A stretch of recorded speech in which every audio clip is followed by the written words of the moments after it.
Hi, this is Chaya from the Continents Project, and today I'm going to tell you what to expect and what to do after your clean out.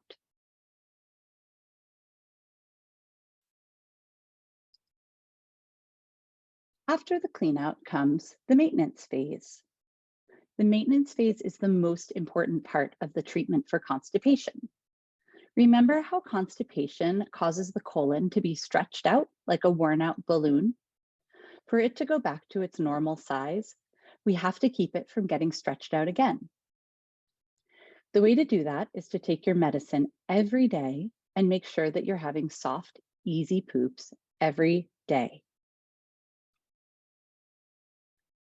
The maintenance phase is all about keeping things moving. Remember that poop that stays in too long gets dry and hard and can eventually cause accidents. We can look at poop for clues about whether our medicine is working and whether we're getting out all the poop every time. To do this, we use something called the Bristol Stool Scale. It describes poop using the numbers 1 through 7. The numbers at the top are the most hard and dry, and the numbers at the bottom are the most liquid and loose. You'll see up top, number 1 is like separate hard nuts or lumps. Those are very dry and very hard and can be hard to pass. Number 2 is called sausage-shaped but lumpy. It's now more the regular shape of a poop that you might expect, but it has deep cracks in the surface. Number 3 is a little bit smoother, but still has cracks in the surface that show that it's too dry and too hard. Number 4 is considered to be just right. It's soft and it's easy to pass, like a smooth sausage or snake. Number 5 is easy to pass. It's very soft, but it's in sort of separate blobs. Number 6 is more like fluffy, loose pieces. And number 7 is completely liquid. So how will you keep track of the poop that you're having? This sheet will help you keep track in a way that's private and easy. We know it looks complicated, but don't worry, we'll explain. There will be a notebook in your bathroom at home and one at school. Each time you poop, find the number that describes it on the side and find the day of the week on the top. Go to the box that connects them and circle the time of day and the size of the poop.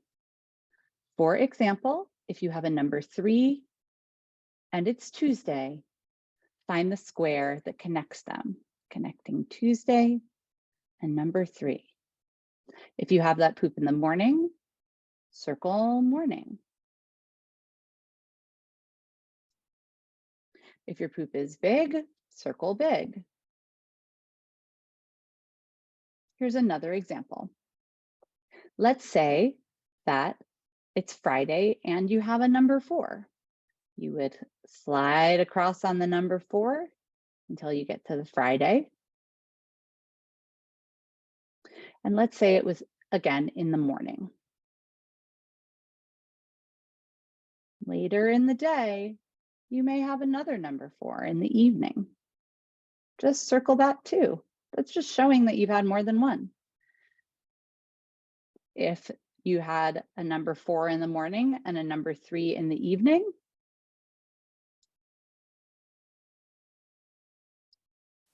you would just instead circle number 4 in the morning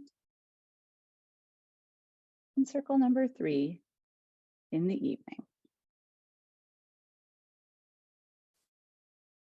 This is just a close-up look at one square.